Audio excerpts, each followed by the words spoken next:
آپ کس منہ سے کہتے ہیں کہ یہ جو دہشت گردی اس کے پیچھے ورتی ہے؟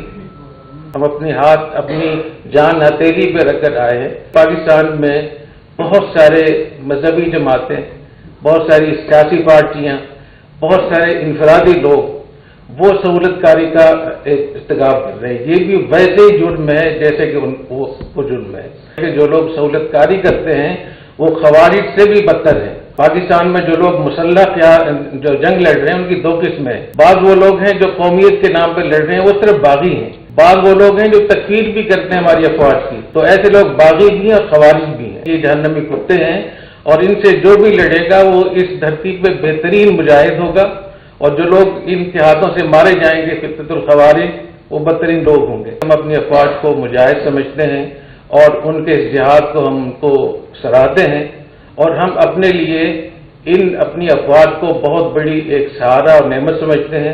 جن خوارج کو ہماری فوج، ہمارے لوگ قتل کریں گے وہ بدترین مردار ہوں گے، اور اس میں اگر ہماری جان بھی جاتی ہے تو ہم اس پہ اللہ تعالیٰ کا شکر ادا کریں۔ انہوں نے باقاعدہ گریٹر افغانستان کی بھی بات چلائی ہوئی ہے، اس کے لیے انہوں نے نقشے چھاپے ہوئے ہیں، اور ان نقشوں کے مطابق آج ہم غیر قانونی طور پہ افغانستان میں بیٹھے ہوئے ہیں۔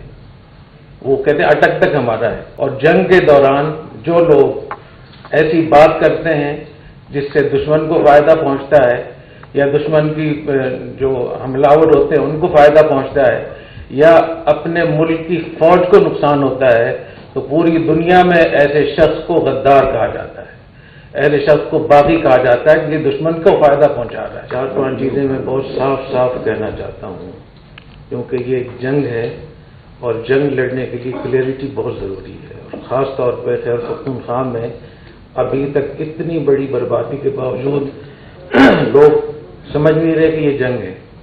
14 سال افغانستان میں جنگ ہوئی سوویت یونین کے خلاف، وہ جو لڑائی تھی وہ گوریلا جنگ تھی، اس کو ہم جنگ سمجھتے تھے۔ پھر 7 سال ملا عمر صاحب رحمۃ اللہ علیہ کا جو موقع آیا تو اس کو بھی ہم جنگ کہتے تھے۔ پھر 20 سال نیٹو کے خلاف جنگ ہوئی، اس کو بھی ہم جنگ سمجھتے تھے۔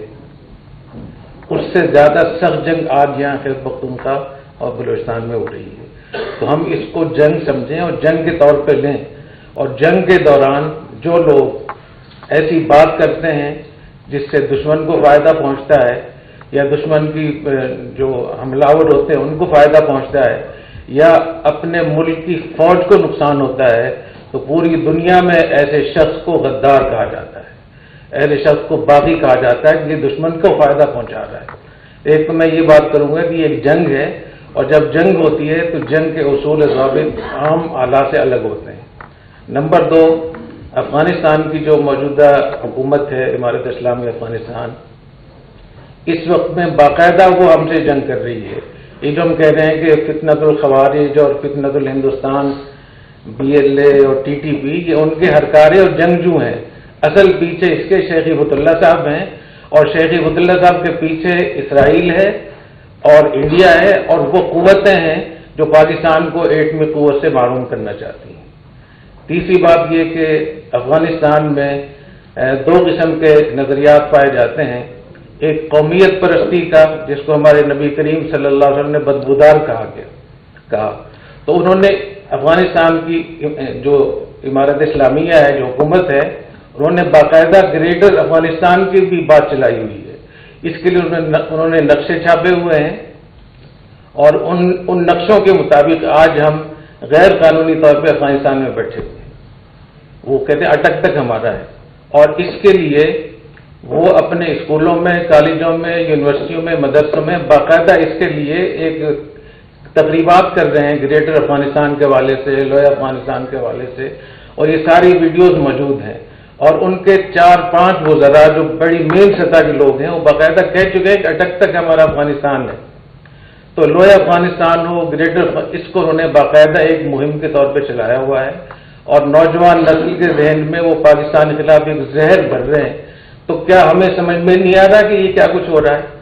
اسی طریقے سے دوسرا گروپ وہاں وہ ہے جو کہتا ہے کہ خلافت اور امارت، وہ کہتے ہیں کہ پاکستان بھی ہمارے محتاط ہے، اور پاکستان کے 37 صوبے بنا کر انہوں نے گورنر مقرر کیے ہیں جن میں آپ شامل نہیں ہیں، نائب گورنر مقرر کیے ہیں، انتظامیہ مقرر کی ہے، ان کے باقاعدہ تشکیلات ہیں 37 صوبوں کی تشکیلات ہیں، 455 عہدیدار ہیں اس میں، اور باقاعدہ وہاں سے یہ ایک مہم چلائی جا رہی ہے۔ اسی طریقے سے جتنے بھی خودکش بمبار یہاں پاکستان میں آتے ہیں، میں آپ کو وہ باتیں بتا رہا ہوں جو حقائق ہیں۔ افغانستان کے مختلف صوبوں میں جتنے خودکش بمبار تھے، شیخ ہبت اللہ نے وہ تمام خودکش بمبار پورے افغانستان سے لے کر اپنے پاس قندھار میں رکھے ہوئے ہیں۔ ٹی ٹی پی کو، بی ایل اے کو جہاں خودکش حملہ کرنا ہوتا ہے تو ان کو شیخ ہبت اللہ سے منظوری لینی ہوتی ہے، وہ وہاں سے تشکیل کرتے ہیں۔ پانچویں بات یہ کہ پاکستان میں بہت سارے مذہبی جماعتیں، بہت ساری سیاسی پارٹیاں، بہت سارے انفرادی لوگ وہ سہولت کاری کا ارتکاب کر رہے ہیں۔ یہ بھی ویسے ہی جرم ہے جیسے کہ وہ جرم ہے، بلکہ حافظ ابن حجر رحمہ اللہ تعالیٰ نے لکھا ہے کہ جو لوگ سہولت کاری کرتے ہیں وہ خوارج سے بھی بدتر ہیں۔ پاکستان میں جو لوگ مسلح جو جنگ لڑ رہے ہیں ان کی دو قسمیں ہیں۔ بعض وہ لوگ ہیں جو قومیت کے نام پہ لڑ رہے ہیں، وہ صرف باغی ہیں۔ بعض وہ لوگ ہیں جو تکفیر بھی کرتے ہیں ہماری افواج کی، تو ایسے لوگ باغی بھی ہیں اور خوارج بھی ہیں۔ اور خوارج کے بارے میں نبی کریم صلی اللہ علیہ وسلم سے 42 حدیثیں منقول ہیں، جن میں 22 حدیثیں بالکل صحیح ہیں کہ یہ جہنمی کتے ہیں، اور ان سے جو بھی لڑے گا وہ اس دھرتی پہ بہترین مجاہد ہوگا، اور جو لوگ ان کے ہاتھوں سے مارے جائیں گے فتنۃ الخوارج، وہ بدترین لوگ ہوں گے۔ تو ہم اس موقع پہ یہ بھی بتانا چاہتے ہیں صاف طور پہ، اور جو ہماری افواج ہیں، چھٹی بات یہ کہ ہم اپنی افواج کو مجاہد سمجھتے ہیں اور ان کے اس جہاد کو ہم کو سراہتے ہیں، اور ہم اپنے لیے اپنی افواج کو بہت بڑی ایک سہارا اور نعمت سمجھتے ہیں، اور ہم اپنا فرض سمجھتے ہیں کہ اپنے فوجی بھائیوں کے لیے، فوج کے مجاہدین کی ہم سپورٹ کریں، ان کی حوصلہ افزائی کریں اور ان کی ہم سرپرستی کریں۔ اور جب اللہ تعالیٰ نے فرما دیا فضل اللہ المجاہدین علی القاعدین، کہ اللہ نے مجاہدین کو فضیلت دی ہے ان لوگوں پر جو بیٹھے ہوئے ہیں، تو پاکستان کے جتنے بھی طبقات ہیں، چاہے وہ بیوروکریسی ہو، چاہے وہ حکومت ہو، چاہے وہ انتظامیہ ہو، ان سب سے افضل ہماری افواج ہیں، ہمارے افواج، اور ان کو یہ مجاہدین ہیں، تو ان کی عزت کرنا، یہ مجاہدین کی عزت کرنا ہے۔ ہم اپنے افواج کو جہاد اور مجاہدین کا حصہ سمجھتے ہیں۔ ایک ساتویں بات یہ کہ خیبر پختونخوا میں ایک بہت بڑا حصہ ان لوگوں کا ہے، ان نوجوانوں کا ہے جو سمجھتے ہیں کہ ہم جہاد کر رہے ہیں، ہم شریعت کر رہے ہیں۔ تو میں ان سے صاف طور پہ کہہ رہا ہوں کہ 50 سال ہو گئے مجھے پورے اس جہاد سے وابستہ رہتے ہوئے۔ یہ جہاد نہیں ہے، یہ فروج ہے، اور یہ لوگ خوارج ہیں، یہ لوگ باغی ہیں جو واجب القتل ہے، اور ان کا شریعت میں بہت سخت حکم ہے۔ تو میں ان نوجوانوں سے درخواست کروں گا کہ اپنی آخرت برباد نہ کریں، اپنی آخرت کو برباد کرنے کے میں جتنے بھی اسباب ہیں، جذباتی نعرے ہیں، ان سے آپ باہر آئیں۔ اور جو لوگ یہاں سے، چاہے وہ سیاسی مذہبی جماعتیں ہوں، ان میں بھی بہت سے لوگ ایسے ہیں جو سہولت کاری کر رہے ہیں۔ ہمیں آج صاف بات کرنی ہوگی، پھر جا کر آپ اس جنگ سے نکل سکتے ہیں، ورنہ ہمارے بچے بھی یتیم ہوتے رہیں گے، ہم لاشیں اٹھاتے رہیں گے۔